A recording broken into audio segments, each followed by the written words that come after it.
You found yourself on the first edition of Let 'Em Know Kings United, and on today's episode, the Sacramento Kings outplayed the Cleveland Cavaliers and the Chicago Bulls all in one night as the Sacramento Kings routed the Cleveland Cavaliers 132 to 120, and the Chicago Bulls got simply taken to school by the Milwaukee Bucks. We're going to break all that down on today's inaugural episode of Let 'Em Know Kings United.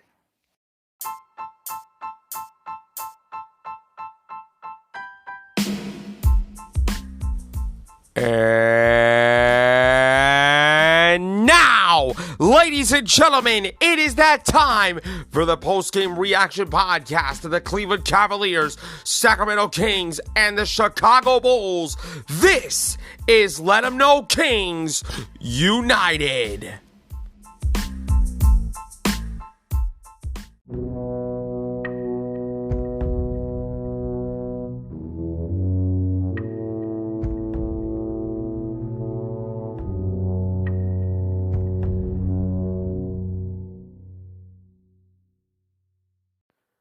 Let 'em know, nation, you know what time it is. Welcome to the first edition of Let 'em Know Kings United. You know that this is your Cleveland Cavaliers and Sacramento Kings postgame reaction podcast.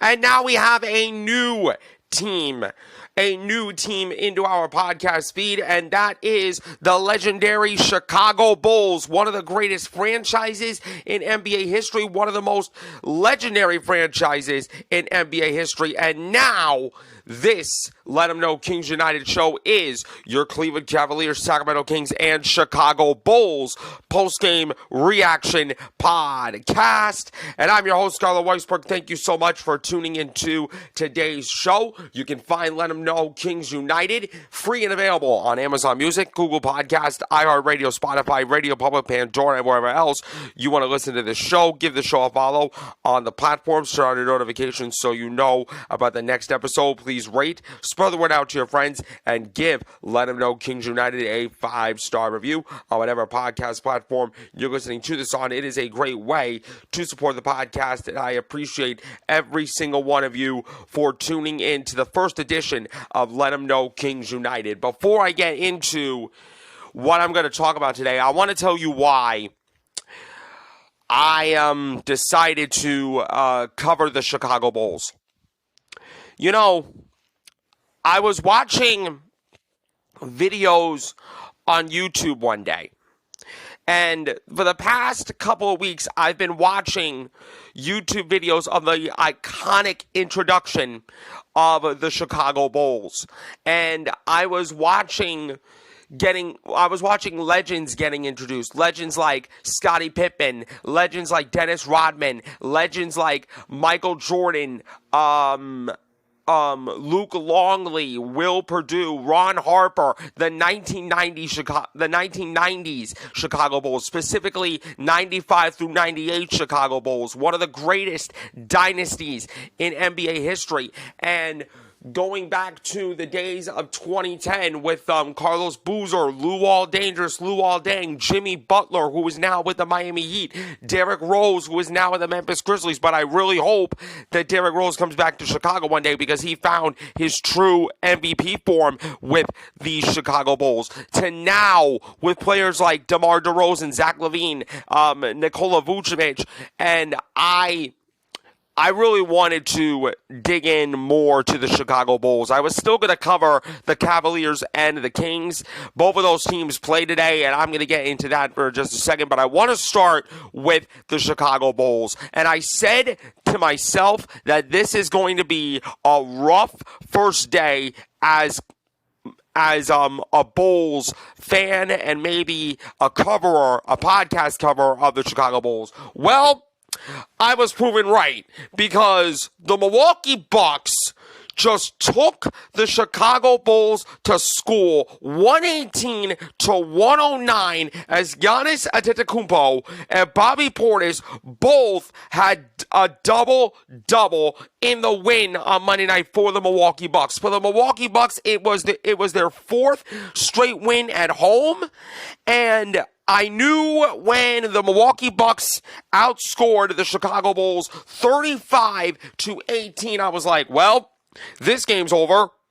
This game's over, and it wasn't even close. Damian Lillard also returned to action after missing 2 games with a calf injury, but he slumped.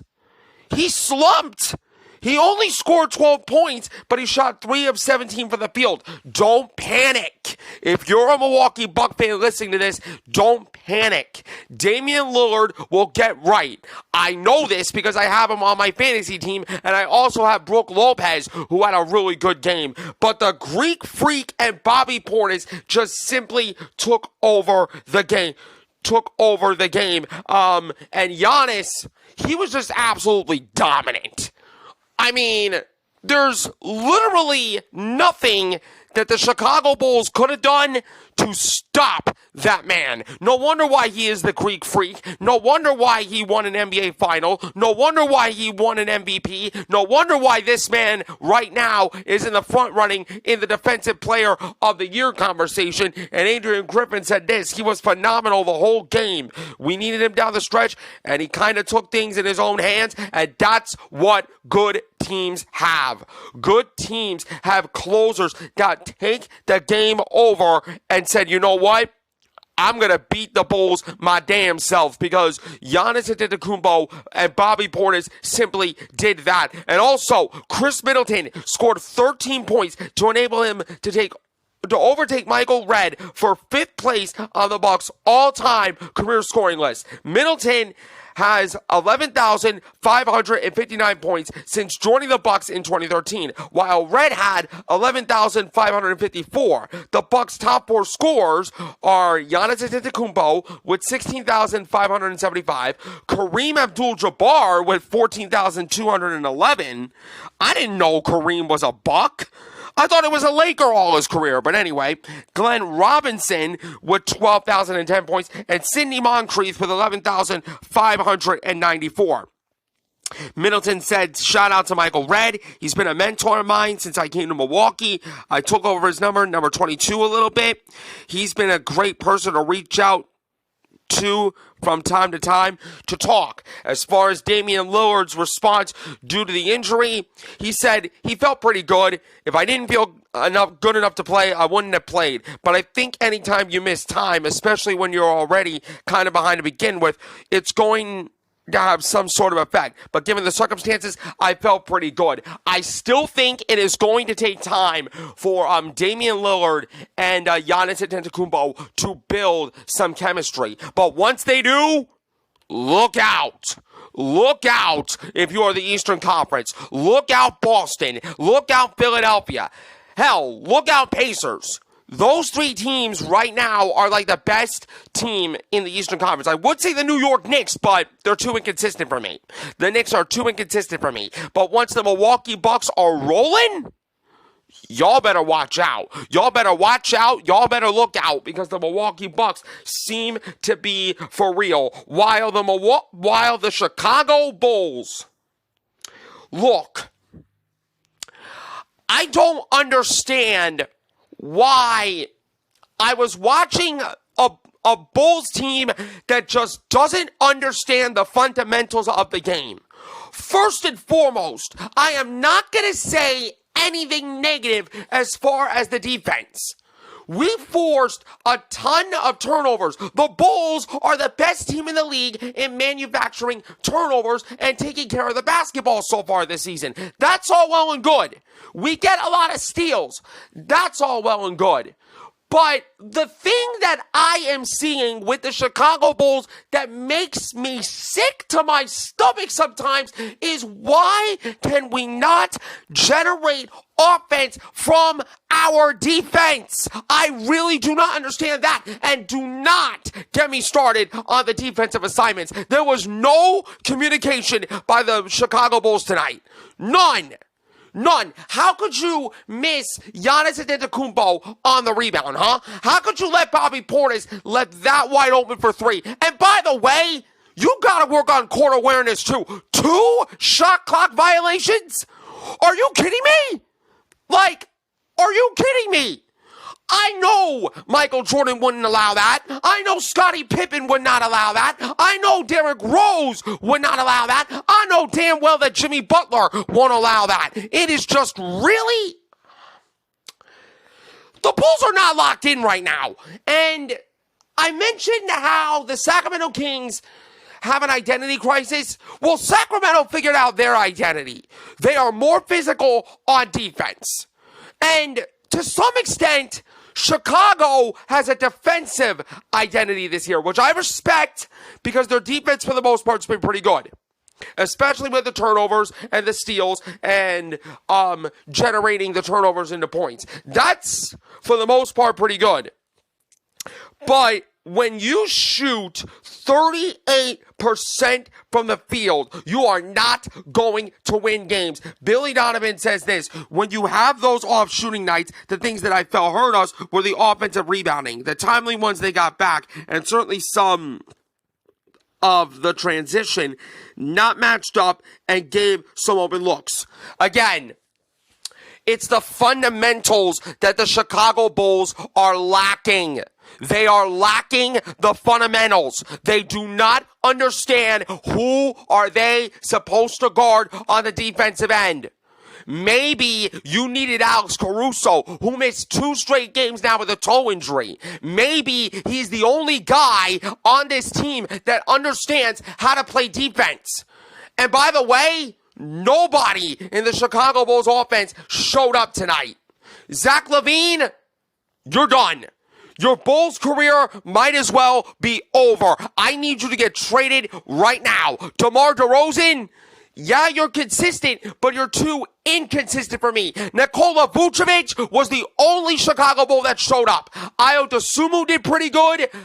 Torrey Craig, for the most part, did really good. He was the only Bull that understand what a rebound is. But again, this Bulls team is like too inconsistent.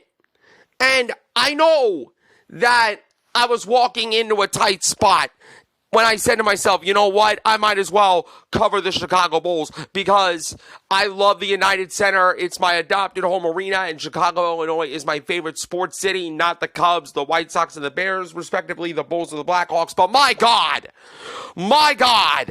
this Chicago Bulls team is going to be a long season. It's going to be a long season. So if you are a Bulls fan tuning into this show, tuning in to Let 'Em Know Kings United, I'm giving you a warning right now. Buckle up because it is going to be a bumpy ride going forward. 47% shooting for the Milwaukee Bucks, 38% for the Bulls. The three-point percentage, Milwaukee did better, 32% compared to 33% for Chicago. But the biggest difference of this game was the rebounds. 53-47 in favor of the Milwaukee Bucks. 13 offensive rebounds for Milwaukee. That, to me, was a really big difference. But another big difference is Milwaukee turned the ball over 17 times. And we scored 22 points off the turnovers. But there's some that I thought that the Chicago Bulls would have done a better job of capitalizing and turning those turnovers into points. But unfortunately, we did not do that. And I think that was another big factor in this game. The steals were 9-3 in favor of Chicago. Now, I will say this. The Bulls are a team that like to steal the ball a lot. They are number 1 in forcing turnovers, and they are one of the best stealing teams in the NBA. So the defensive identity for Chicago, I don't mind that. I don't mind that identity on the defensive end. But it's the offense that needs gelling. It's the offense that needs to figure it out and need to figure out real quick because the next 2 games Against the Orlando Magic, let me tell you something. They are the best defensive team in the NBA right now. I think they are top 5 in the NBA coming in with defensive rating. So I expect a defensive type of game, but for the Chicago Bulls, they need to lock in, and they need to lock in now, because this is going to be now a big 2-game series against Orlando at home, with Friday being an NBA in-season tournament game with the all-red court that I really, really hate. So if I'm Chicago, I need the Chicago Bulls to step it up. Step it up on the offensive end, because defensively we're fine. It's just offensively, I don't see any identity for the Chicago Bulls right now. Giannis Antetokounmpo, 35 points, 11 rebounds, 2 assists, and 2 assists for him. Chris Middleton, 13 points, 6 rebounds, 2 assists. Bobby Portis, 19 points, 10 rebounds, another double-double for him. Damian Lillard, his first game back, with 12 points. Brook Lopez also had 11 points and 5 big rebounds. For the Chicago Bulls, they are very few that really impressed me. And one of them was Nikola Vucevic. He was the only Bull that honestly came to play. 26 points, 12 rebounds, 5 assists, a steal, and a block. Torrey Craig did a really good job of crashing the boards. I was really impressed by him. 8 points with 12 rebounds. Zach LaVine, 20 points, but 5 of 19 for the field. I'm not impressed. I am not impressed with Zach LaVine, not one bit. I think Zach LaVine's Bulls career is over. If he goes to the Lakers, I will not be surprised. Kobe White with 16 points, but 6 of 14 from the field. DeMar DeRozan with 11 points. He really, really struggled to get his shot up tonight. Patrick Williams, he did really good off the bench. 13 points, 4 of 7, 3 of 4 from three-point range, with 3 rebounds, 3 blocks, 2 assists, and 2 steals. He had a really good game, Patrick Williams, even though I don't really like him because he is a little bit too inconsistent for me. However, he had a really good game, and I respect that. But like I said, the Chicago Bulls need to figure out an identity on offense. If they don't find that, it's going to be a long season, because teams like Milwaukee, teams like Indiana, teams like Boston, teams like Philadelphia are going to roughhouse the Chicago Bulls every single night. So Billy Donovan, this is all on you. I think you are a more terrible coach than JB Bickerstaff, but that's beside the point. The point is the Chicago Bulls need to figure out an offensive identity, because Vooch cannot be the only Bull that does really good every single night. You got to figure it out. When we come back on Let 'Em Know Kings United, there was one team that outplayed the Cavaliers and the Bulls by a long shot, and that was the Sacramento Kings, and the return of an MVP caliber player. We're going to break the Sacramento Kings victory over the Cleveland Cavaliers down when we come back on Let 'Em Know Kings United.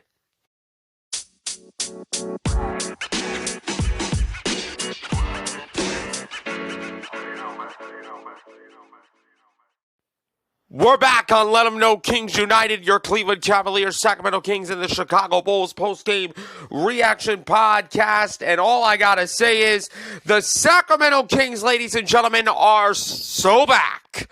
They are not just back, they are so back. They dominated, they smoked, they cooked, they lit up the Cleveland Cavaliers 132-120 last night. They outplayed the Cleveland Cavaliers and the Chicago Bulls all in one night. All in one night. And I thought it was impossible to play two teams, to outplay two teams in one night, okay? The Sacramento Kings did just that. And there's one big reason for this. De'Aaron freaking Fox is back. He had 28 points and 6 assists in his return after missing 2 weeks with an ankle injury. And the Sacramento Kings offense looks so much better with De'Aaron Fox than without him. Without him, we only scored like 109 points per game without him. Not bad. Not great, but not bad. With De'Aaron Fox, we scored 120 points per game. We dropped 130. We dropped 132 on the Cleveland Cavaliers. You talk about smoking that Cleveland pack. The Sacramento Kings lit up the beam and smoked every single Cleveland Cavalier cigar they had on the bar, because what Sacramento did was absolutely outstanding. Absolutely outstanding. Defensively, I have never seen a team effort like Sacramento did. They did way better than the Chicago Bulls and the Cleveland Cavaliers on the defensive side of the ball, and it wasn't even close. Keegan Murray said it felt like tonight was a kind of night we've kind of been waiting on, where we put it together on the same night. It felt like it flowed really well, and it felt good for everyone. Can I say that it was the most complete win that the Sacramento Kings had all year? Hell yeah, I can say that. Hell yeah! Because what the Sacramento Kings did, they got back to the flow of what they did last year, where their offense was one of the best offenses in the league. I still think it's going to take time, okay? But you cannot sit here. You cannot sit here while listening to this show and tell me that the Sacramento Kings are back to contention status. I mean, look at where they at. 5-4. And they are first place in the Pacific Division once again. They are first place once again in the Pacific Division after going 5-4, winners of three straight games.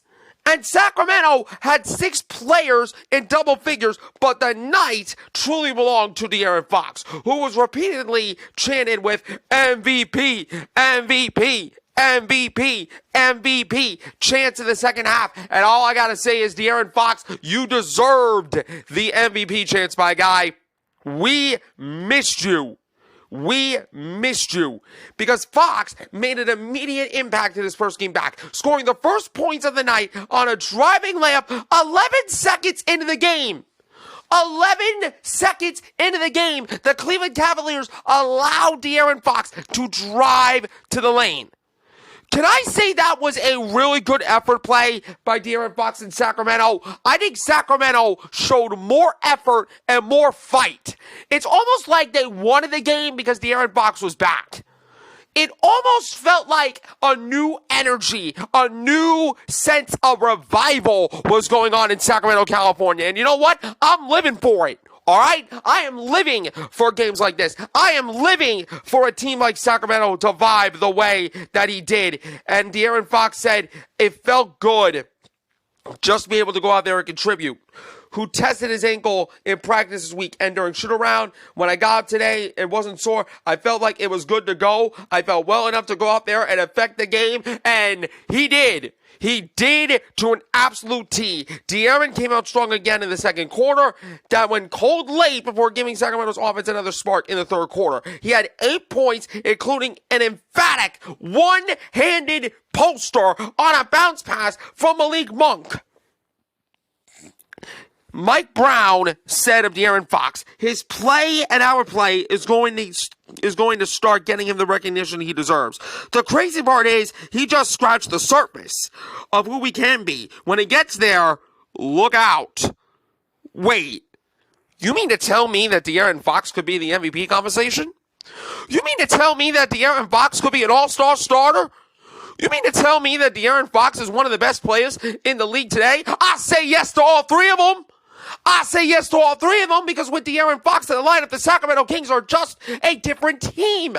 Not to mention, Keegan Murray and Kevin Huerter got their swagger back. I mean, my God, Kevin Huerter has been so improved as far as the three-point shooting. It's not even close. He dropped another 20-piece tonight. And Keegan Murray, I will say, Keegan Murray has been coming out strong recently.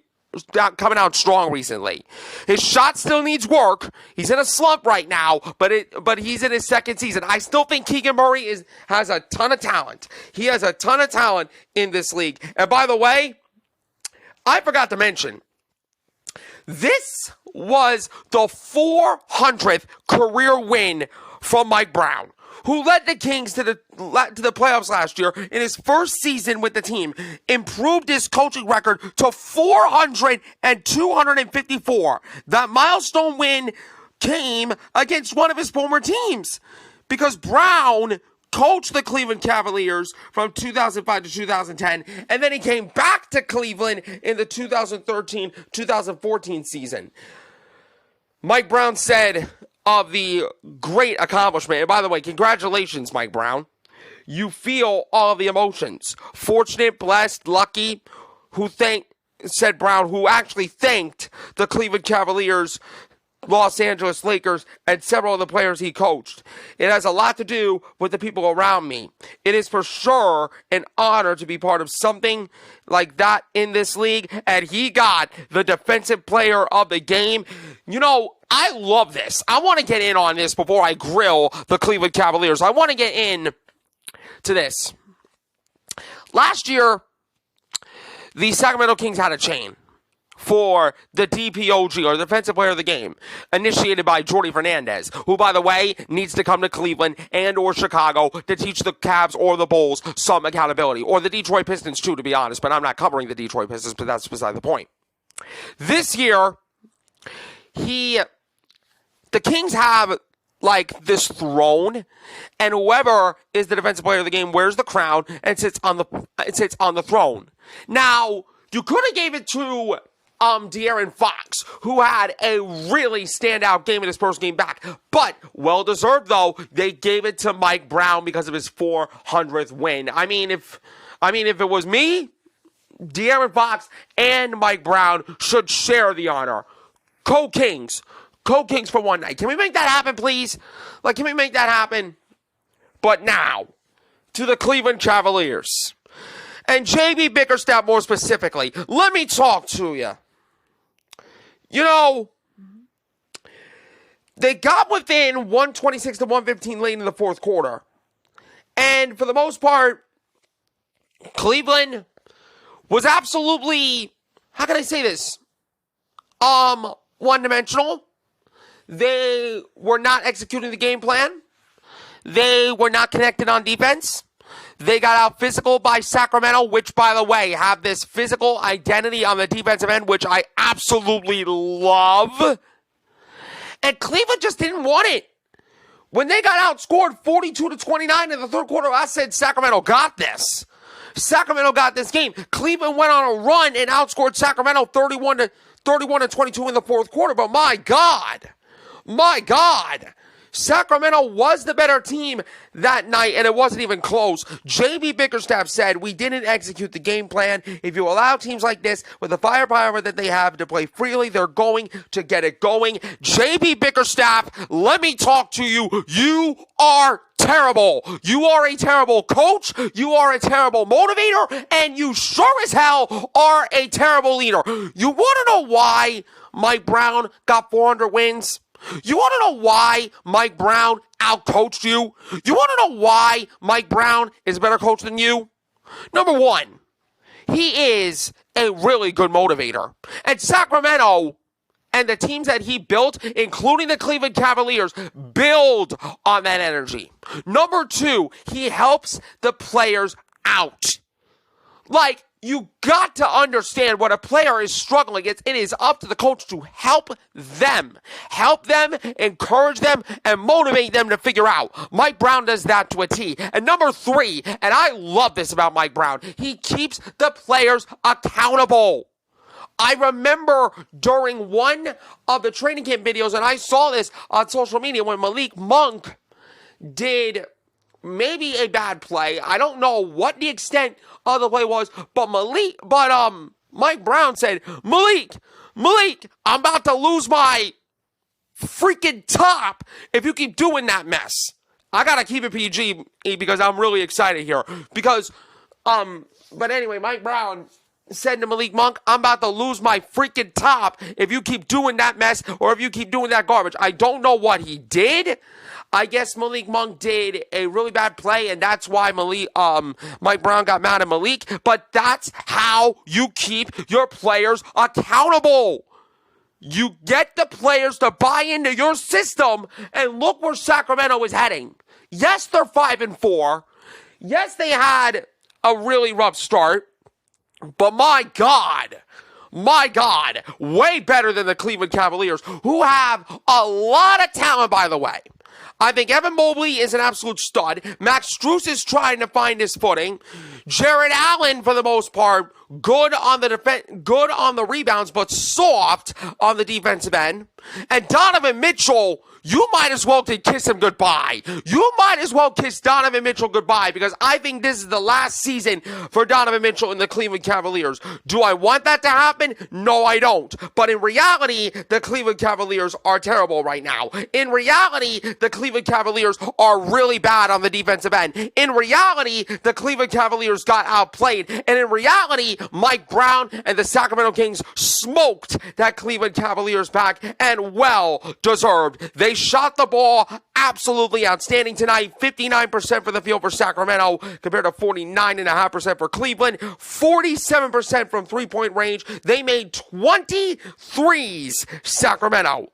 23s. I don't know if it's like the home energy of the Golden One Center. I don't know what it is, but they got their three-point shooting on lockdown. They got to work on their free throw shooting, though. 63% for the foul line. That is not going to win in most games, but when you have De'Aaron Fox that went absolutely off, you can get away with it, but I need to see the free throw shooting for Sacramento to improve in the next couple of games. The assist numbers 32-24 in favor of Sacramento. The rebounds 39-37 in favor of Cleveland, including 14 offensive rebounds. I think that is the identity of the Cleveland Cavaliers. They are a rebounding team, and for Sacramento, I need to see them box out a little bit more, but the blocks 4-1 in favor of Sacramento. That is outstanding. Points in the paint 52-50 in favor of Sacramento. Fast break points 10-2 in favor of Sacramento. And the turnovers 11-10. Both teams did not turn the ball over that often, but the main story of the game was the key matchup of De'Aaron Fox versus Donovan Mitchell. And for those of you that have been living under the rock, De'Aaron Fox has been a better player than Donovan Mitchell. Yeah, I said it. I'm going to go there. And I don't care who am I offending. De'Aaron Fox is better than Donovan Mitchell, and it's not even close. 28 points for De'Aaron Fox his first game back, with 6 assists, 2 rebounds, and a steal. Domantas Sabonis, a double-double machine, nearly a triple-double for Domantas Sabonis again. 23 points, 10 assists, 9 rebounds. He was 1 rebound shy of a triple-double, but he got 2 big blocks. Kevin Huerter, he's got his swagger back, baby. 20 points, 6 of 9 from three-point range with 2 assists and 2 rebounds. Keegan Murray, he also got his swagger back from three-point range. 25 points, 5 of 8 from the three-point distance. 8 rebounds, assists, and a steal. And Malik Monk, what can I say about him off the bench? 13 points, 5 rebounds, 4 assists. Sasha Vezenkov, 11 points off the bench for Sacramento. For Cleveland, Karis LeVert, he's starting to be consistent for me. Why is he on the bench? I have no idea. But he is the only Cleveland Cavalier that I'm seeing in a consistent basis that's doing really well. 21 points, 3 rebounds, and assist. Donovan Mitchell, 22 points, 5 assists, and 2 rebounds. What can you say about him? Max Strus, he's getting it going with 19 points. He had a plus 10 on the night. I think he was the only starter that had a plus-minus range in a positive manner, Max Strus. So keep him in the starting lineup. Niang had 12 points. Darius Garland had 16, 6 assists, and 3 rebounds. Evan Mobley with 16 points, 12 rebounds, 2 assists, and a steal, a double-double for him. Donovan Mitchell got the lone 1 block for the Cleveland Cavaliers. But look, it's all about De'Aaron Fox. It's all about Mike Brown getting his 400th win. It's all about the Sacramento Kings, who played a complete 48-minute basketball game, and that is a good Cleveland Cavaliers team that have a lot of talent, that have like all-star players like Donovan Mitchell, Darius Garland, Evan Mobley, Max Strus, who are going to be absolute studs come later in the year. But for right now, though, Sacramento earned and definitely deserved this win, and they got a ton of momentum going into Wednesday when they are facing Anthony Davis, LeBron James, and the LA Lakers. Let me tell you something. If the Sacramento Kings go 2-0 against the LA Lakers early in the year, a lot of people might be saying that the Lakers might be contenders in the West. If we beat the LA Lakers come Wednesday, the Sacramento Kings are going to not only be contenders to be in the Western Conference, I might say NBA championship contenders as long as De'Aaron Fox is healthy. Sacramento is for real, and they're dangerous. In the words of Mike Brown, look out for Sacramento, ladies and gentlemen. That is going to do it for today's inaugural edition of Let 'Em Know Kings United. You can find this show on Amazon Music, Google Podcasts, iHeartRadio, Radio Public, Pandora, Spotify, wherever else you want to listen to this show. Give the show a follow on those platforms. Turn on your notifications so you know about the next episode. Please rate, spread the word out to your friends, and give Let 'Em Know Kings United a 5-star review on whatever podcast platform you're listening to this on. Thank you so much for tuning in. I am your host, Skylar Weisberg, and until next time, I will see you right back here for another episode of Let 'Em Know Kings United.